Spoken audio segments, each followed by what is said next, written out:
저희가 이 시간을 통해 미국의 2월 CPI 결과에 따라 미국 증시에 변곡점이 찾아올 것이라는 진단을 해드린 적이 있습니다. 실제로 CPI가 생각보다 괜찮게 나와주면서 S&P와 나스닥이 오르기는 했지만 그래도 트럼프 진영이 기대했던 이 폭등장은 나타나지 않았는데요. 상황이 이렇다 보니까 트럼프 진영에서도 지금 비밀리에 증시 부양책을 준비 중이라는 이 소식까지 월가에서 나오고 있다고 합니다. 워낙 중요한 얘기인 만큼 한국경제신문의 한상주 논설위원과 자세한 이야기 나눠보겠습니다. 안녕하십니까? 네, 안녕하십니까? 자, 방금 전에 얘기한 것처럼 변곡점이 찾아올 것이다. 실제로 S&P와 나스닥이 오르긴 했습니다. 그런데 이게 생각보다는 조금 아쉽지 않았습니까? 네, 사실 CPI가 그래서 굉장히 중요했었죠. 예. 그래서 많은 전문가들도 12월부터 주가가 떨어지는 것이 2월 CPI가 결과에 따라서 하나의 변곡점이 되지 않겠느냐. 그렇죠. 이런 쪽의 시각이 있었는데요. 왜 그러냐면 2월 CPI는 예상 1월보다 낮아질 거로 누구나 다 예상했거든요. 예. 그러면 스태그플레이션 우려해서 물가 상승하니까 여기 안정되면 변곡점이 되지 않겠냐 하는 이런 시각이 됐고, 이 방송을 통해서도 2월 CPI는 좀 낮아질 것이다. 그렇죠. 왜냐하면 1월 PCE 물가 지표에서 소비자 물가 상승률을 산출하는 여러 가지 품목, 핵심 품목들이 있거든요. 예. 이게 좀 가격이 좀 안 좋았습니다. 이게 하락됐다는 얘기죠. 그렇죠. 그리고 무엇보다도 국제 유가가 굉장히 좀 안정이 됐습니다. 그러다 보니까 자연스럽게 CPI는 당초에 시청자 여러분한테 2.9% 정도, 1월 달에 3%에서 2.9% 얘기했습니다는 이건보다 더 낮아져서 2.8% 됐다면 아마 트럼프 지장에서는 그동안 증시 폭락에 대한 어떤 사실 고통이 심했으니까 스카이로켓팅, 폭등장이 오지 않겠느냐 하는 이런 시각이었습니다는 예. 오늘 홍 앵커 말씀대로 나스닥이라든가 S&P가 오르긴 했지만 다우는 떨어지고요. 그렇죠. 사실 증시에 힘이 없었다 하는 것을 말씀드리겠습니다. 예. 오려 김재현 PD께서 아주 잘 준비하셨는데요. 저쪽 뒤쪽에 예. 제라미 시겔이 아. 월가에서는 더 관심이 됐습니다. 그렇죠. 그래서 앞서 이렇게 하이라이트에서 분석한 것 이외에 내용을 더 갖고 좀 시청자분이랑 같이 얘기하겠습니다. 알겠습니다. 오늘은 트럼프의 어떤 증시에 대한 기대보다는 제라미 시겔이 이렇게 어제 얘기했던 사항들이 더 예. 이렇게 관심이 되고 있는데요. 일단은 제라미 시겔은 마틴 스쿨 교수죠. 그렇죠. 그리고 시청자 여러분 아시겠지만 바이든 정부에 다우존스 35,000 간다. 기가 막히게 맞췄죠. 예. 그래서 아마 월가 예측론자 중에서는 가장 정확하다. 그렇죠. 우리가 이 시간을 통해서도 많이 좀 말씀을 자주 드렸고요. 언급했었죠. 네. 근데 이제 어제의 주가가 3대 주가 떨어졌죠. 그래가지고 많은 해석들이 있었는데요. 예. 어제 종전 소식이 있었지 않습니까? 우크라이나 그렇죠. 휴전한 미국 간에. 얘기도 나오고. 네, 휴전 얘기가 있었기 때문에 이 소식만 없었으면 S&P 기준으로 추가적으로 1000포인트 정도 떨어질 것이다. 이게 이제 1000포인트. 예, 이게 제라미 세겔이 얘기했거든요. 그게 미국의 장세 모습이다 이렇게 예. 됐습니다. 그래서 어제에 우리가 트럼프 대통령 입에서도 대규모 매도, 또 우리가 이 방송에서도 투매 뭐 이런 예. 쪽에 얘기했는데요. 오늘 주가가 상승한 것은 오히려 차익 매매를 실현을 위한 기회를 제공했다 하는 측면에서 사실 그 이상의 의미는 없다는 것을 말씀드리겠습니다. 예. 오늘 테슬라가 워낙 많이 떨어졌지 않습니까? 그렇죠. 엔비디아가 많이 떨어졌기 때문에 기술적으로 반등하는 거 이해는 2월 CPI가 안정했다에 따라서 주가가 올라가는 것은 아니다 하는 것을 예. 말씀드리겠습니다. 맞습니다. 예전 같은 경우에 이런 CPI 결과라면은 나스닥이 2% 넘게 오르고 이랬어야 됐겠지만 네, 그렇습니다. 반응을 보면 좀 아쉽다라는 생각이 네네. 들기도 하고요. 자, 그리고 저희가 이 부분을 좀 짚고 넘어가야 될 것 같은데 백악관 경제고문이 GDP 전망치를 제시했습니다. 이게 참 이례적이지 않습니까? 이례적이고 앞뒤가 안 맞죠. 예. 왜냐하면 스태그플레이션 얘기가 나올 때 사실 백악관의 입장은 경기 침체 문제에 대해서 우리가 사실 우려하지 않는다. 그랬었죠. 일시적으로 스냅샷에 해당된다. 예. 증시도 마찬가지고요. 근데 백악관에서 성장률이 2에서 2.5% 플러스입니다. 예. 2에서 2.5% 나오니까 GDP 에트란타 나와서 올해 1분기 성장률이 좀 수시로 변했지만 마이너스 2.8에서 마이너스 2.4% 그랬었죠. 예상했던 시각과 정반대 시각이 돼서 오늘 이 성장률에 대고 왜 백악관에서 이 시점에서 당신네들은 경기 침체에 의식하고 하지 않는데도 예. 왜 백악관에서 이렇게 얘기했을까 그렇죠. 하는 측면은 조만간 이게 증시부양책 내에서 비밀리에 지금 이렇게 작업하고 있는데요. 그 내용을 아마 제가 말씀드리도록 하겠습니다. 예. 증시부양책과 관련돼서 준비 중인 것과 아주 이렇게 관련돼서 오늘 백악관 고문이 이례적으로 예. 성장률을 이렇게 1분기 성장률을 발표했다 이렇게 됐습니다. 그리고 백악관 자체에서는요, 페드는 경제 성장률 예측하는 포브스 모델이 있습니다. 근데 백악관은 경제 성장률을 자체적으로 예상하지는 않거든요. 백악관에서 스텝 기능하는 입장에서는 다른데 전망 기간 있잖아요. 예. 전망을 참고적으로 본인 입장을 발표한다 하더라도 우리나라의 뭐 예를 들어서 대통령실에서 경제 성장률을 그렇죠. 그런 격이 발표했을까? 되는 거죠. 뭐 시청자 여러분 그랬습니다. 그래서 많은 오해를 산출하는 겁니다. 아까 홍 앵커 입장에서 예. 뉴욕 특파원과 얘기할 때 좀 한나라의 대통령은 좀 말을 좀 아껴야 되지 않느냐. 근데 그런 얘기를 했었죠. 사실 지금은 오히려 말할수록 주식의 투자 심리를 위축시킨다. 이렇게 말씀드리겠습니다. 알겠습니다. 자, 그리고 CPI 결과가 나오면서 그래도 증시가 그동안 급락세가 연출됐는데 이렇게 S&P와 나스닥이 올라줬거든요. 그렇다 보니까 뭐 트럼프 대통령도 안도의 한숨을 좀 쉴 수 있지 않았겠습니까? 네, 트럼프 대통령도 말이 앞뒤가 안 맞는 게요. 예, 증시가 하락하는 것을 지난번 블랙 먼데이에 나는 의식하지 않겠다. 그랬었죠. 그리고 오늘 CPI가 이렇게 하락하니까 가장 안도의 힘을 쉬었다 그럽니다.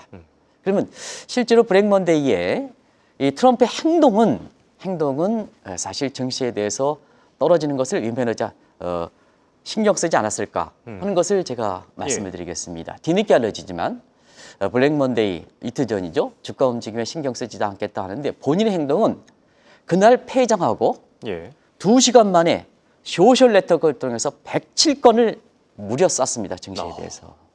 이게 트럼프입니다. 주가가 떨어질 때는 다르죠. 이건 예. 다들 뒤늦게 알려진 사실이거든요. 그러다 보니까 이렇게 주가 폭락에 대해서 트럼프 대통령은 뭐냐. 사실 굉장히 민감하게 얘기했다는 얘기입니다. 예. 그러면 오늘 2월 CPI가 안정되니까 자연스럽게 그동안 낙폭이 있었으니까 스카이로켓팅을 기대했지 않습니까? 그렇죠. 근데 주가는 안 올랐지 않습니까? 오히려 제레미 시겔의 이렇게 입장이 더 반영되지 않습니까? 예. 그런 측면에서 앞뒤가 안 맞는 사람이다 이렇게 됐습니다. 그러다 보니까 10월 CPI 관련해서 다음 주에는 3월 FOMC 트럼프의 행동이 어떻게 나올까? 이게 이제 입방아가 되는 거죠. 예. 시청자 여러분 아시겠습니다는 트럼프 대통령이 당선된 작년 11월 5일 이후에 그 이전에는 금리 인하 불가다 했던 것이 금리 인하로 입장이 바뀌었죠. 그래서 올해 들어서는 그 인하 요구를 2번씩 페드라든가 파월로부터 거절당했죠. 예. 한 번은 사실 1월 FOMC에서 거절당했고 그다음에 1월 CPI가 발표된 금리 인하 요구에 대해서는 의회 증언의 파월에서 거절당했죠. 그런 상태에서 자 이제는 2월 CPI가 안정됐지 않느냐. 예. 그러면 내가 요구한 대로 3월 FOMC 다음 주에 금리 인하 해야 되지 않느냐 하는 입장이거든요. 그렇죠. 근데 사실상 뭐냐 이 2월 달에 물가가 안정된 부분에 대해서는 페드 차원에선 체크 스윙이 필요하지 않느냐. 물가가 이게 기저적으로 안정됐지 않느냐. 예. 이걸 좀 판단하는 기간이 필요하겠다는 것을 말씀을 드리겠습니다. 이번에도 좀 더 거절당할 것 같아요. 그런 생각이 든다. 지금부터 페드 페이크 얘기를 말씀드리겠습니다. 네. 방금 전에 얘기해 주신 헤드 페이크 굉장히 오랜만에 듣는 표현인 것 같습니다. 예전에 설명해 주셨을 때 이렇게 뭐 농구 경기에서 상대방을 속이기 위한 행위로 묘사를 해 주셨었는데 헤드 페이크 논쟁 이게 더 거세지지 않겠습니까? 네, 2월 달 물가가 안정됐죠. 예. 예상보다 더 하락됐죠. 근데 이것이 뭐냐? 추세적으로 안정된 거냐? 그러면 트럼프 요구대로 금리를 인하해야 되겠죠. 예. 근데 농구에서 상대방을 기만하기 위해서 일시적 이탈이냐? 헤드 페이크냐? 하면 사실 이번에 물가 안정 가지고 3월 달 FOMC든 5월 FOMC 회의에서 금리를 내리면 안 되겠죠. 예. 그래서 시청자 여러분 2월 CPI가 이렇게 하락된 걸 계기 위해서 헤드 페이크 얘기가 나온 겁니다. 아시겠습니다는 속이는 행동이다. 농구 게임에서 골을 넣기 위해서 상대방을 속이는 행위다. 갑작스럽게 추세 이탈하는 행위다. 갑작스럽게. 그래서 뭐냐 2월 달에 특수하게 특정한 사건 그다음에 그 뭐 이스라엘과 팔레스타인 간의 종전 얘기가 있었죠. 유가 안정되겠죠. 그렇죠. 이러한 일시적 요인에 의해서 물가가 안정됐다면 사실 페드 입장에서는 물가가 안정됐다 해서 금리를 내리진 않는다는 걸 말씀드리겠습니다. 그러면 2월 CPI가 안정된 게 왜 헤드 페이크 얘기냐? 작년 9월부터 CPI의 추세를 한번 보겠습니다. 작년 9월에 2.4%였습니다. 그다음에 11월 달, 10월 달도 올랐고요. 제가 2개월마다 치는 겁니다. 11월 달에 2.7% 올랐습니다. 다시 2개월에 1월 달에 3.0% 올랐습니다. 예. 근데 2월 달 한 달 2.8% 떨어졌습니다. 저 물가 인플레 재발 추세에서 2월 달에 물가가 안정됐다고 해서 저 2월 달에 물가가 하락세로 돌아서느냐? 이걸 얘기하기는 어렵죠. 그렇죠. 관세라는 이게 대형 인플레 재발 요인이 있는 상태에서 예. 그래서 이것이 헤드 페이크 얘기가 나온다 이렇게 보여졌습니다. 또 한 가지는 CPI는 월별 지표거든요. 정부 통계 방식이 전월비 방식이거든요. 예. 전월비 방식은 베이스 팩트가 있지 않습니까? 아, 그렇죠. 1월 달 올라갔으니까 지수 자체가 올라갔으니까 2월 달에는 프렘만 허들의 0%가 나오죠. 자, 99 똑같다 지수가. 예. 그러면 전월비 방식 0% 나오는 거죠. 1월 달에 3% 나왔다 하더라도 0% 나오는 거죠. 이게 베이스 이펙트다. 이걸 가지고 트럼프 진영에서 CPI가 안정됐다 해서 증시가 스카이로켓팅이다 기대한다는 것은 업이다 이렇게 그렇습니다. 그래서 3개월 월별 지표는 3개월 동안 이동 평균에 의해서 베이스 이펙트 기저효과를 잡아줘야 이게 물가가 안정됐는지 안 안정됐는지 알 수가 있다는 것을 예. 말씀드리겠습니다. 이게 확실히 인플레이션이 하락 추세인지는 더 지켜봐야 될 것 같은데. 네, 그렇습니다. 그렇다 보니까 다음 주에 있을 FOMC 회의에서 이 CPI 안정세가 금리 결정이나 뭐 통화 정책 방향성에 영향을 줄 것이다. 이런 부분도 좀 애매하지 않습니까? 자연스럽게 2월 CPI가 안정됐다면 예. 미국 증시에 펀더멘탈인 문제가 없다면 다음 주에 있잖아요. 3월 사실 그 회의가 페드 회의가 있기 때문에 예. 1월 달 동결됐죠. 2월 달 물가 안정됐죠. 펀더멘탈 문자가 없으면 그동안 급락했던 거 다 회복해야죠. 3월 FOMC에서는 자연스럽게 이게 추세라면 안정 추세라면 예. 금리 인하가 되기 때문에 그렇죠. 또 대통령이 요구했던 사항이 지켜지기 때문에 얼만큼 주가가 올라가야 됐습니까? 오늘 주가가 안 올라갔지 않았습니까? 그래서 3월 FOMC 관련해서는 금리 동결 이건 뭐 기정사실화 되는 상태고요. 예. 지금 상태에서는 스태그플레이션 우려가 될 때 셉에서 경제 성장률이 어떻게 됐냐 이게 더 관심이다. 지금 뭐 스태그플레이션 아니겠습니까? 백악관조차도 지금 성장률을 발표하지 않습니까? 예. 그리고 또 한 가지는 점도표에서 물가 관련돼서 앞으로 금리를 어떻게 끌고 나가냐 페드 인사들의 점도표에서 과연 4% 중립금리가 12월 달에 3.9%까지 갔습니다는 4% 이렇게 상향 조정되느냐 이게 관심이 되고 있다고 됐습니다. 예. 자, 2월 CPI가 발표됐습니다. 근데 2월 CPI가 발표되고 난 이후에 페드라든가 파월 입장에선 어느 하나 노코멘트를 하고 있습니다. 물론 블랙아웃 기간도 있습니다는 예. 사실 어느 하나 노코멘트 하고 있습니다. 바로 뭐냐? 크리어리티 문제입니다. 크리어리티 문제. 이게 확실성 문제다 이렇게 보겠습니다. 예. 지금 관세 이렇게 터지죠. 오늘도 이제 관세가 이렇게 철강과 알루미늄에 대해서 25%전 세계를 대상으로 터뜨렸는데요. 이 관세에 따른 불확실한 게 확인 전까지는 금리든 뭐든 결정을 보류하겠다. 이게 크리어리티 문제입니다. 예. 이거는 공식적인 통화 정책의 용어입니다. 시청자 여러분. 그래서 제가 원어를 그대로 쓰고 왔고 있습니다. 그래서 지금 상태에서는 3월 점도표에서 중립금리가 4%에 진입하지는 못했지만 그러나 1월 달에 이렇게 멈췄던 피벗이 일부 트럼프 진영의 기대대로 2월에 물가가 안정됐다고 해서 이것이 재개될 것이다. 그러면 증시 폭발인데요. 이거는 어렵지 않느냐 하는 시각입니다. 그래서 지금 상태에서 오히려 오늘부터 철강과 관세는 물릭 이펙트, 관세 효과다, 채찍 효과다. 이게 철강과 관세와 관련해서 오늘 25% 불릴 때 예. 미국에서는 학계에서 채찍 효과가 얘기가 나오는 거거든요. 이거에 따라서 인플레 재발이 앞으로 되지 않느냐 하는 요인이 지금 2월 CPI가 안정되고 난 이후에 미국 학계에서 제시하는 거다. 그래서 예. 말씀드리겠습니다. 알겠습니다.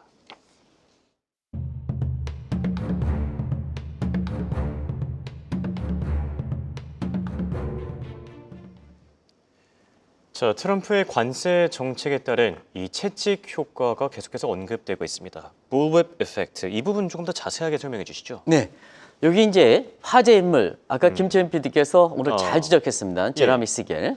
그 옆에 있는 분이 MIT의 요세스 에피 교수입니다. 이분은 공급망과 관련해서 예. 세계적으로 석학입니다.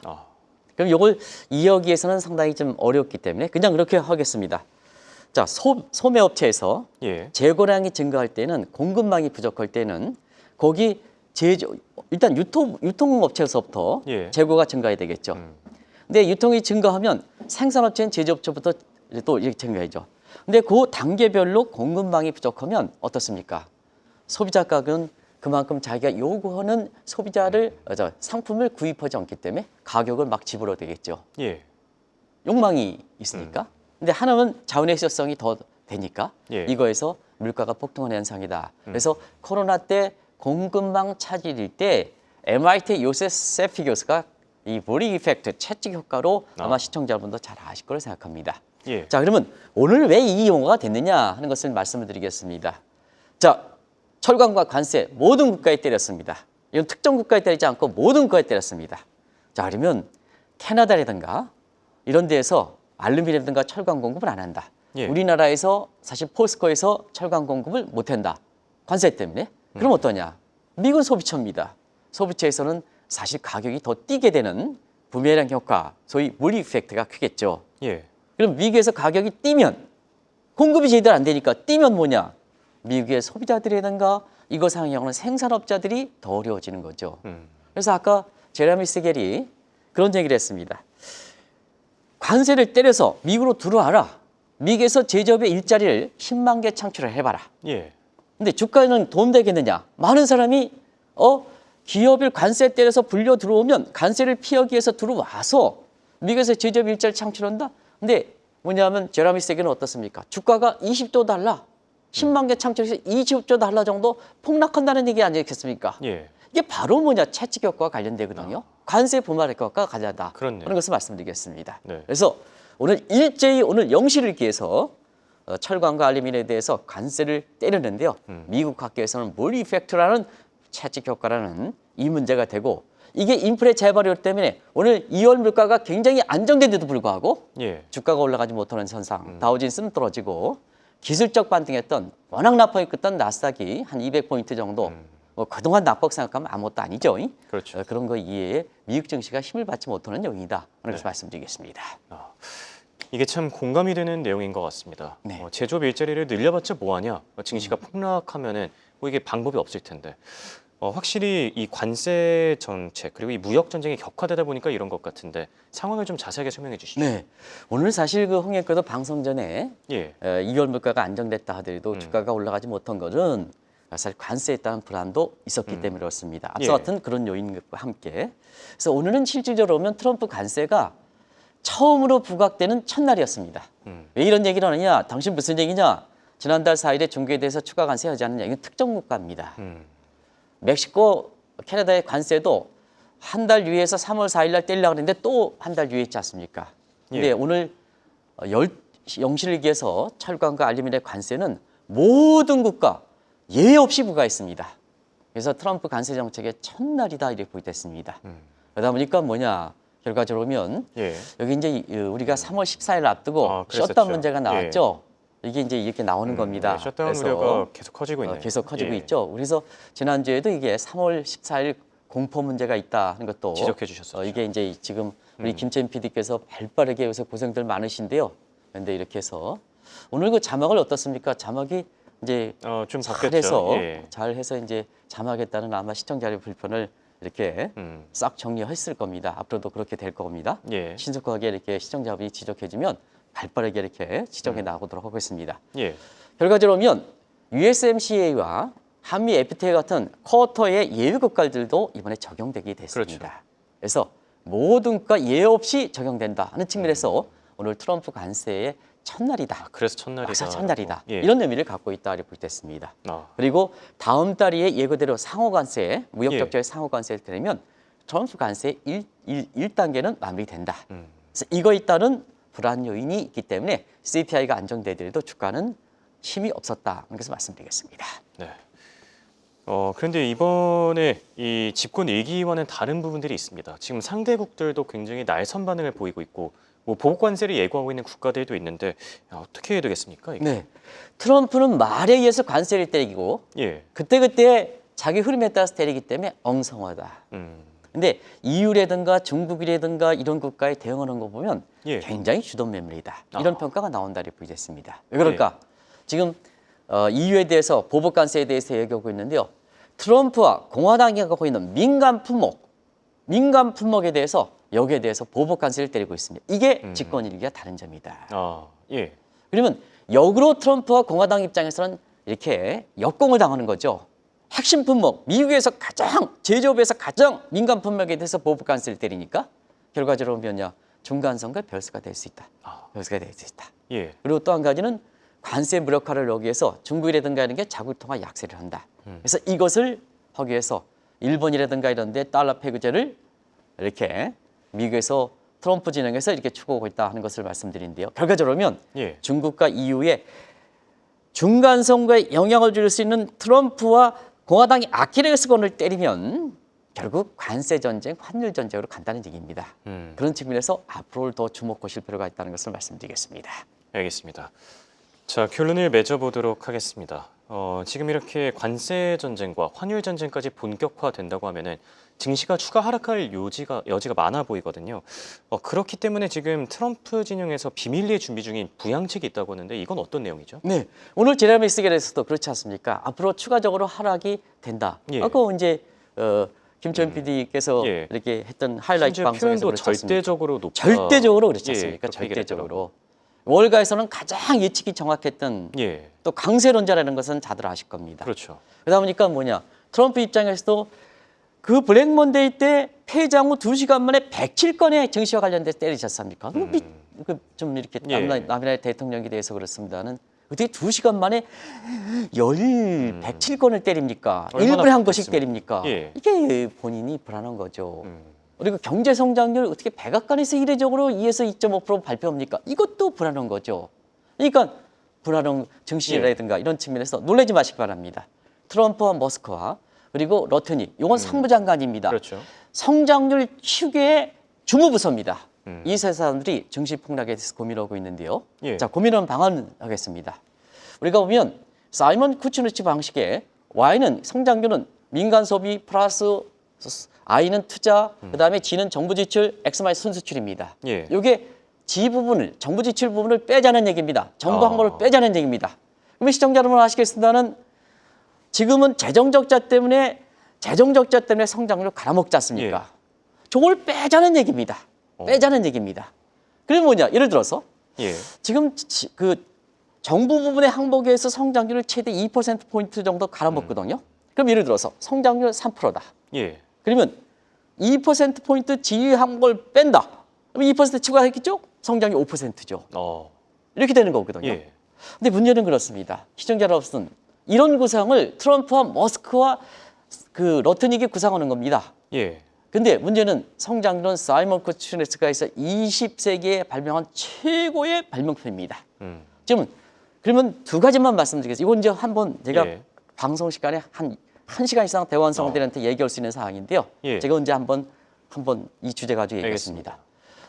트럼프 입장에서는 그 누구보다도 정부의 힘이 크지 않습니까? 역대 정부에서 가장 큰데요. 자기가 가장 큰 역할로는 정부 항목을 빼면 이게 자충수가 되는 거 아니겠습니까? 시장의 신뢰가 떨어지는 거 아니겠습니까? 그렇죠. 그리고 뭐냐? 어떻게 경제 성장률과 경제와 증시 부양을 위해서 GDP 성장률의 지표 좋은 뜻을 하면 개편이고 나쁜 통계 조작을 합니까? 그렇죠. 통계 조작. 조작이죠. 조작이죠. 예. 이거를 트럼프와 머스크와 러트닉 이게 구상하고 있다는 얘기입니다. 이 내용이 굉장히 중요한데요. 예. 제가 자세히 한번 시간을 갖고 말씀드리겠습니다. 알겠습니다. 지금까지 두 말씀을 한국경제신문의 한상춘 논설위원이었습니다. 대단히 고맙습니다. 네, 고맙습니다. 계속해서 다양한 경제 이슈를 알고 싶다면 구독과 좋아요, 알림 설정 부탁드립니다. AI 캐스터 권미정이었습니다.